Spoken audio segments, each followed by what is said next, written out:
Dear students, आज हम बात करेंगे डैम्प्ड हार्मोनिक ऑसिलेटर की। आपने देखा कि जैसे जो फ्री ऑसिलेशंस हैं वो जैसे जैसे टाइम बढ़ता है तो उनके एम्पलीट्यूड पे कोई फर्क नहीं पड़ता और उसका टाइम पीरियड टी है। लेकिन इन एक्चुअल प्रैक्टिस में क्या होता है कि आपका जो फ्रिक्शनल फोर्स या आपका रेजिस्टिव फोर्स के कारण एम्पलीट्यूड धीरे धीरे कम होने लगते हैं। तो इस तरह के ऑसिलेशंस को कहते हैं हम डैम्प्ड हार्मोनिक ऑसिलेशंस। विशेषता ये कि जो इसका जो टाइम पीरियड है एम्पलीट्यूड कम होने के बाद इसके टाइम पीरियड पे कोई फर्क नहीं पड़ता है। तो time period remains constant during decreasing the amplitude of the oscillation. अब हम बात करते हैं कि आपका डैम्प्ड हार्मोनिक ऑसिलेटर जो हमारा सिस्टम है उस सिस्टम को हम कैसे करके मैथमेटिकली डेवलप करते हैं इसके बारे में हम चर्चा करेंगे। तो वो स्प्रिंग हमने ली, इस स्प्रिंग का मास m है और इसका डिस्प्लेसमेंट अलोंग एक्स एक्सिस अगर हम सपोज टू बी y ले रहे हैं तो इसमें हम कहेंगे आपका जो force is directly proportional to minus y and force is directly proportional to minus d by dt of y means velocity. तो जो टोटल फोर्स है आपका F is equal to minus k times y minus r times d by dt of y where is at that k आपका stiffness constant है and r आपका damping constant, r is a damping constant. तो हम देखेंगे इस equation को,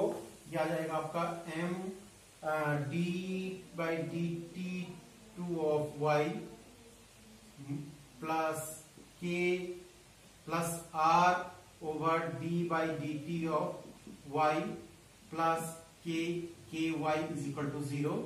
and that is equal to d2 over dt2 of y plus r over m d by dt of y plus k over m y is equal to 0 and that is written as d2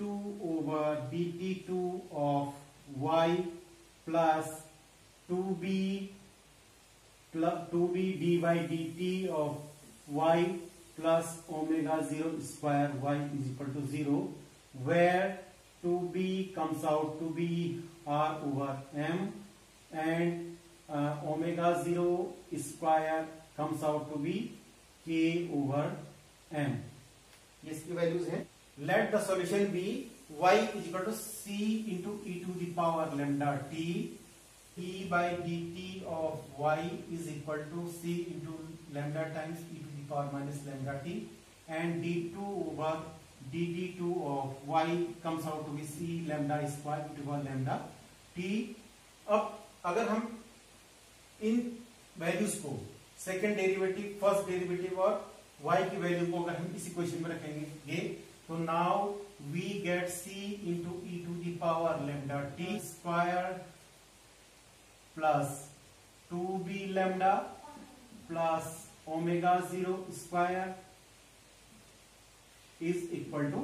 0. We know that c is a constant, e to the power lambda t is not equal to 0. This must be 0 and the root of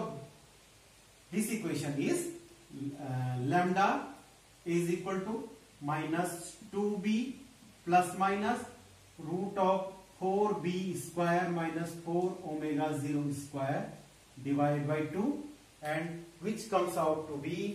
lambda is equal to minus b plus minus root of b square minus omega 0 square. That is the root of this equation and the solution of this equation is comes out to be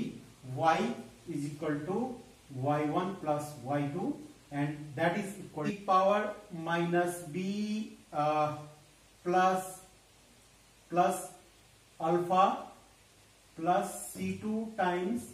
e to the power minus b minus alpha, it comes out to be t। इसको हम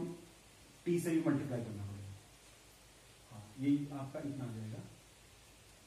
ये ऐसे करके t है और where alpha is equal to root b square minus omega.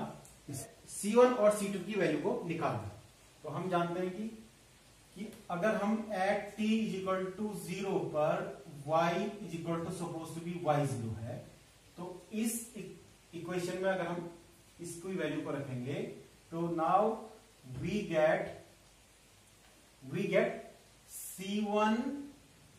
Plus C2 is equal to y0। और अगर t is equal to 0 पर d by d t of y is equal to 0 हम लेंगे तो C1 minus C2 is comes out to C2 is equal to b upon alpha, that is, और इसकी मतलब से C1 is equal to 1 plus b upon alpha times y0 by 2 और C2 is equal to y0 by 2 1 minus b upon y is equal to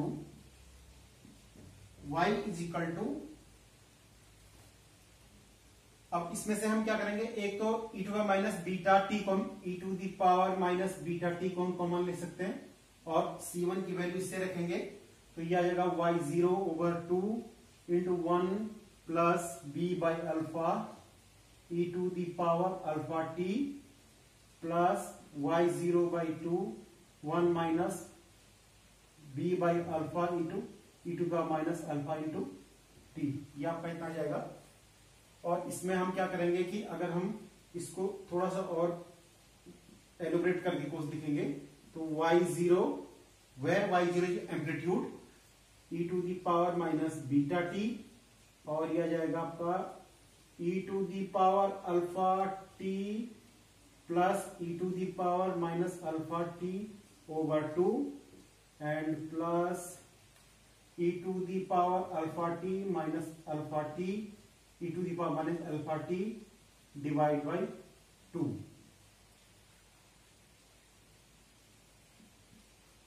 y is equal two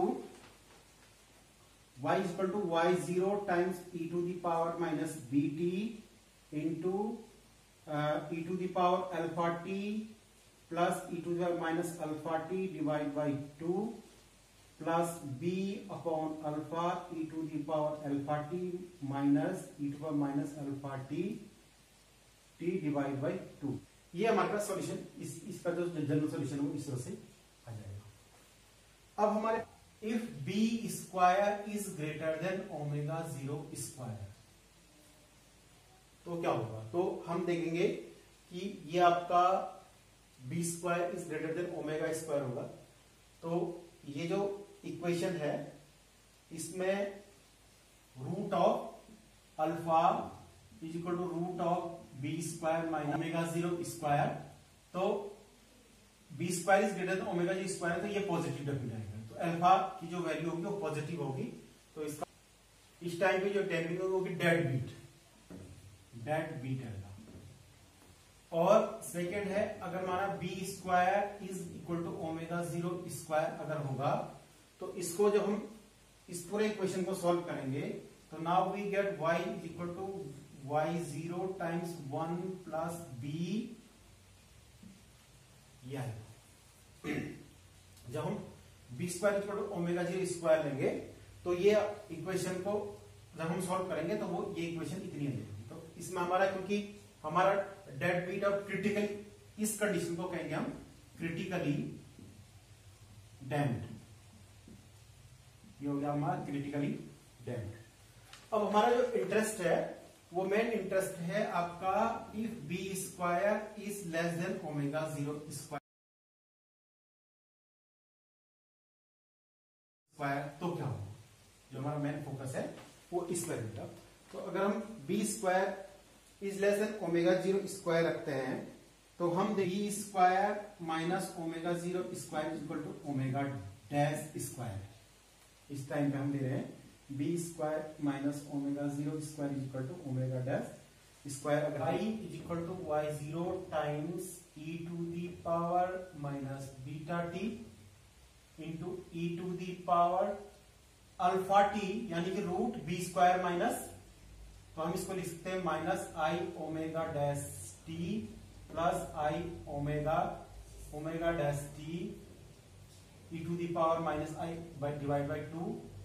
plus b upon alpha to the power e to the power i omega dash t plus e to the power minus i omega t divide by 2, और इसको हम लिख सकते हैं is equal to y0 e to the power minus b t into cos of omega dash t plus b upon omega dash into e to the power sine omega dash t. अब हम क्या करेंगे कि जो इस equation में right at that अब y is equal to y0 times e to the power minus b t into cos of omega dash t plus b upon omega dash is equal to that is cos of phi upon sine of phi. इस triangle से हम उसको निकाल सकते हैं। ये triangle है, triangle में ये b omega g and omega dash, तो that is equal to cos of phi over sine of phi into sine omega dash t, और यह जाएगा आपका y0 into sine of phi is equal to omega dash upon omega zero, so that is equal to omega zero upon omega dash, ये वाला हम बाहर जो लाएंगे, और यह जाएगा cos of omega dash t sine phi plus sine phi cos of phi sine of dash omega t, it is equal to sine of omega dash t plus phi. तो ये क्वेश्चन हमको अब मिल गई है। तो अगर हम थोड़ा ध्यान से देखेंगे ये इक्वेशन का, अगर हम कंपैरिजन करें y that is equal to y is equal to y0 और sine omega t plus five से अगर हम इसको जो सिंपल हार्मोनिक मोशन के लिए जो इक्वेशन है उसको अगर हम इससे कंपेयर करें तो हमारा जो सिस्टम है इसमें ये इतना जाएगा। मेन अंतर है वो ये इस रीजन में, ये यानी कि आपका इसको हम लिख सकते हैं y0 times omega zero e to power minus b t divide by omega dash is equal to omega zero square minus b square and sine of omega zero square minus b square into t plus five. ये equation आपकी, this equation is a solution of equation for damped harmonic oscillation। जो ये equation है, इस equation का solution हमको ये मिला है। अब हमारा जो काम है वो इस इक्वेशन को प्लॉट करना है, ग्राफिकल इसका ग्राफ प्लॉट करना है। तो इसके लिए हम देखते हैं कि ये आपका टी एक्सिस है और ये आपका वैल्यू यहां से यहां y से y0 एक्सिस के लॉन्ग दैट इज y0। तो हम जब देखेंगे कि फर्स्ट केस में if b square is greater than omega zero square है तो ये आपका डेड बीट है, यानी कि ये मिलेगा इंफिनिटी पे, और जब b square equal to omega zero square होगा तो ये आपका इस तरह से होगा। और जब हम इसको omega zero square is greater than b square लेंगे तो ये आपका इसका जो प्लॉट है वो इस तरह से जाएगा। तो हम देखेंगे कि जैसे जैसे हम टाइम बढ़ रहा है इसका एम्पलीट्यूड धीरे धीरे डिक्रीज हो रहा है, लेकिन इसकी एक विशेषता ये है हार्मोनिक मोशन में जो इसका टाइम पीरियड है वो टाइम पीरियड एम्पलीट्यूड घटने के साथ, लेकिन टाइम पीरियड इसका हमने देखा जो रिजल्ट है वो इस तरह से है कि आपका फर्स्ट ये आपका डेड बीट के लिए, second critically damped and third one आपका डैम्प हार्मोनिक ऑसिलेटर के लिए जो ये आपका हमारा बन गया है। अब इसमें थोड़ा ये रिजल्ट में थोड़ा गड़बड़ हो गया तो आप इसको सुधार में इसका रूट आएगा। अब हम इसकी फ्रीक्वेंसी निकाल सकते हैं, f is equal to 2 pi omega dash and that is equal to damp harmonic oscillator की जो फ्रीक्वेंसी होगी वो होगी ओमेगा जीरो स्क्वायर यानी कि k by m minus b यानी कि r square over 4m square and t is equal to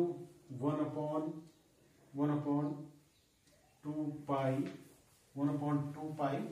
and that is equal to